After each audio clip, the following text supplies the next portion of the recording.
हर हर महादेव। किसी ने मुझसे प्रश्न किया था, बड़े क्रोध में थे वो सज्जन की, क्या स्त्रियां दीक्षा ले सकती है? कहीं शास्त्रों में इसका प्रमाण प्रस्तुत है तो कृपया महाराज आप बताएं। बड़े प्रयत्न किए, उसके बाद में प्रमाण मिले हैं। हालांकि प्रमाण यत्र तत्र बिखरे हुए हैं सभी जगह, किंतु जो तथ्य के हिसाब से देखा जाए तो आपको मैं पद्म पुराण से एक प्रमाण देता हूँ। प्रश्न है कि क्या स्त्री की किसी को गुरु बना सकती है? देखो, स्त्री को गुरु नहीं बनाना चाहिए।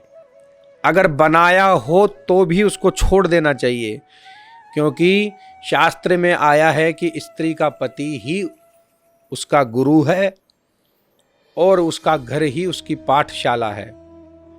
भगवान उसके गुरु हैं।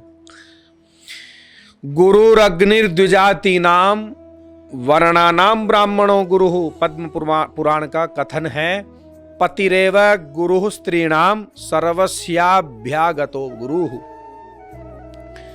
अग्नि तो द्विजातियों का गुरु है। द्विजाति जो होते हैं ब्राह्मण, वैश्य, क्षत्रिय, उनके गुरु अग्नि हैं। ब्राह्मण चारों वर्णों का गुरु बताया है यदि योग्य हो।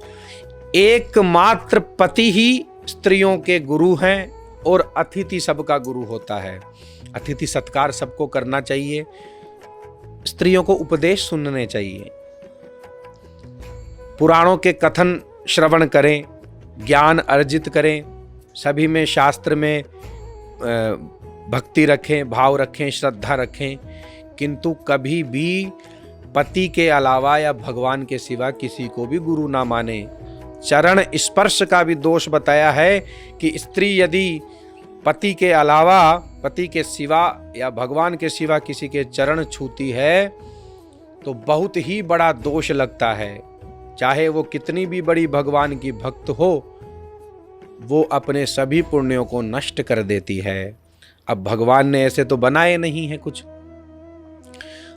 ऋषियों ने, मुनियों ने, तत्वदर्शियों ने कोई नियम ऐसे तो बनाए नहीं हैं। भाई, एक ही तो पेट है। भगवान को प्राप्त करने के लिए एक ही मार्ग है, भक्ति का, ज्ञान का, वैराग्य, ये सभी मार्ग हैं। सभी को एक ही पंथ पे चलना है, लेकिन मार्ग अलग अलग बना दिए हैं। अधिकृत अधिकार सबको अलग अलग दिए गए हैं। स्त्रियों को सुविधा दी है कि आपको कुछ नियम ही हैं जो आपको उनमें सावधानी रखनी है, अन्यथा आपके लिए ज़्यादा नियम नहीं बनाए हैं। अपने हठ को त्यागिए। स्त्रियों से भी निवेदन है, माताओं से, बहनों से निवेदन है कि अपने हठ को त्यागिए और घर में ध्यान दीजिए। भगवान और पति ही उनका गुरु है, जो शास्त्र कहते हैं। ठीक है।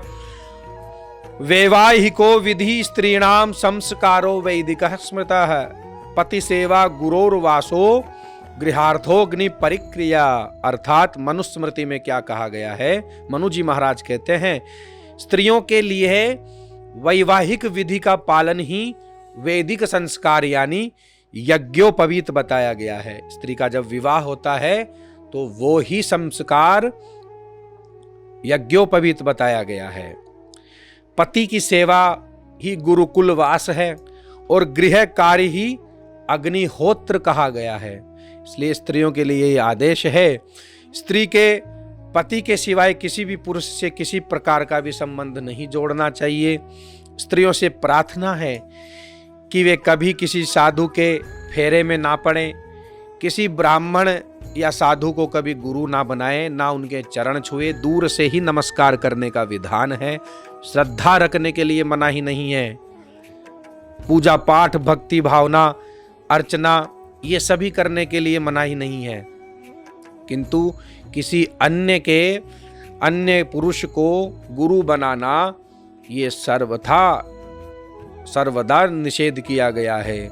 इसलिए इस विधि निषेध को माने, हठ को त्यागे और इन सभी कार्यों को सुचारू रूप से अपने संपन्न रखें, जो आपको बताया गया है, जो एक धर्म होता है स्त्री का।